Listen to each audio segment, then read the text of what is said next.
Plaintiff Brian Nix says he's a retired professional boxer who's been in the ring with a lot of big-name boxers, and he even defeated Tim Witherspoon.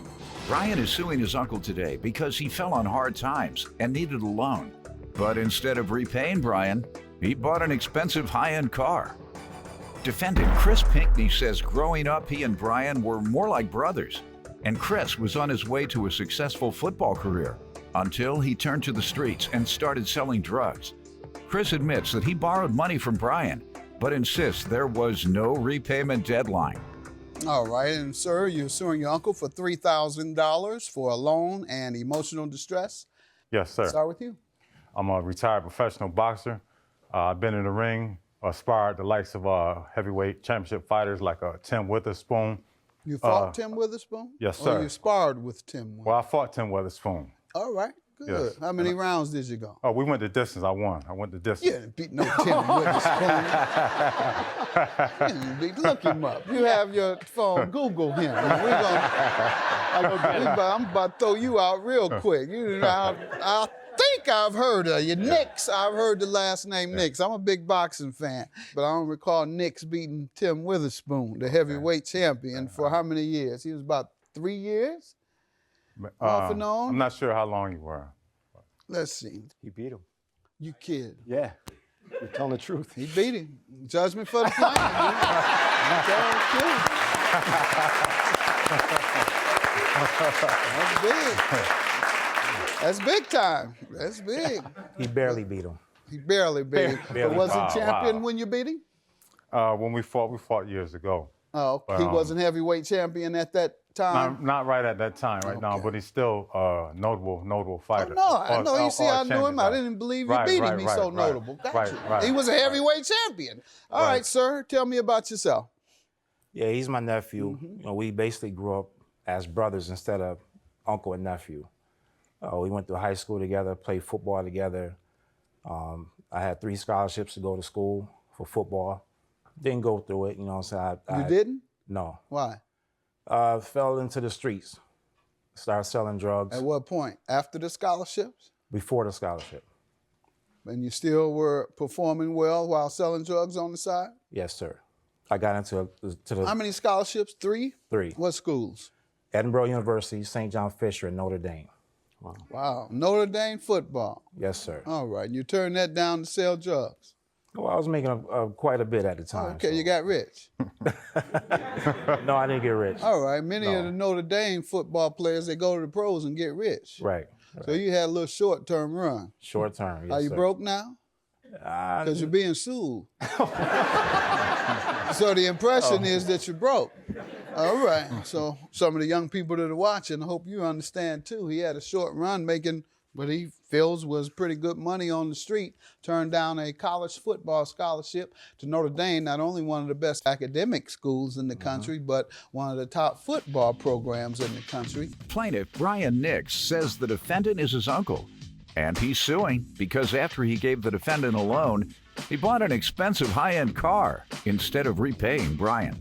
Let's hear from you. What are you suing your uncle about? So my uncle for $2,800 for an unpaid loan. All right.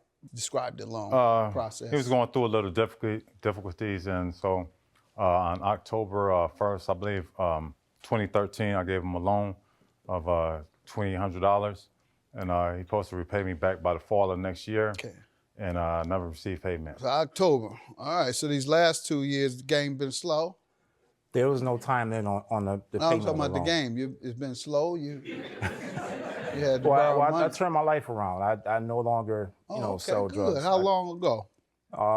I've been out of that game for about 15 years, 16 Oh, great. And what have you done since then? I opened up my own companies. You know, I remodel homes, I build homes. I started out by working construction and Good. See, a lot of drug dealers are good entrepreneurs. That's the essence of drug dealing is entrepreneurship, and so you change it over. So I hope a lot of young guys are seeing that. They don't have to hustle on the street. They can get a construction firm, and most contractors get rich, though. You can't get rich, no matter what you do.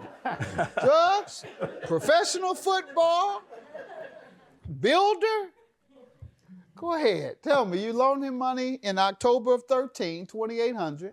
Yes. When was he supposed to repay it?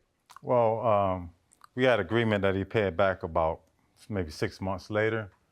But then, as he just said, one of his businesses that he was investing in, I guess something went wrong with it. So I believe I gave him official enough time to start paying me back something, and I never received anything back. Sir? Well, Why did you borrow it? I'll get your side of why you borrowed it in the first place.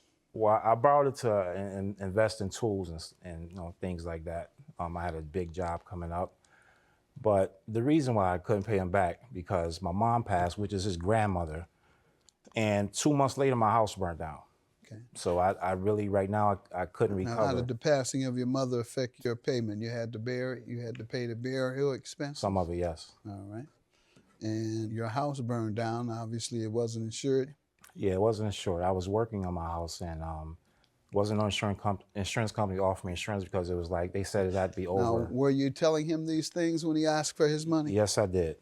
What did he say? He didn't care about it. He just basically blew me off. Sir, did he tell you his house burned down without insurance? And Well, I knew his house burnt down, and I knew that he didn't have insurance on it. But it didn't stop him from buying an $80,000, $90,000 BMW. Sir, did you buy a $90,000 BMW recently? Since you owed him money? Yeah. When was that? When was that? Last year, June, for my birthday. Okay, June. All right, and part of your defense was to blame your dead mother. Terrible. Terrible. I saw some pictures. Terrible, terrible, terrible. I know drug dealers give all types of defenses, but that's pretty unique. Judgment for the plaintiff. 3,000. Have a good day. Oh, I was gonna say, we still family. I guess he don't take, but we still family. At the end of the day, only thing I just wanted was my payment of my loan. And at the end of the day, we family. We're gonna be family. We're gonna blow over this because family have squabbles and stuff. And at the end of the day, we're gonna get over it. So I'm over it. So. All I have to say is it shouldn't have to come down to this. You know what I'm saying? All I was asking for more time, to repay the loan back. That's all. Yes, I understand But that. no, I still love him. That's my nephew. I understand that, but 3 years been long enough. So, but it's all cool though.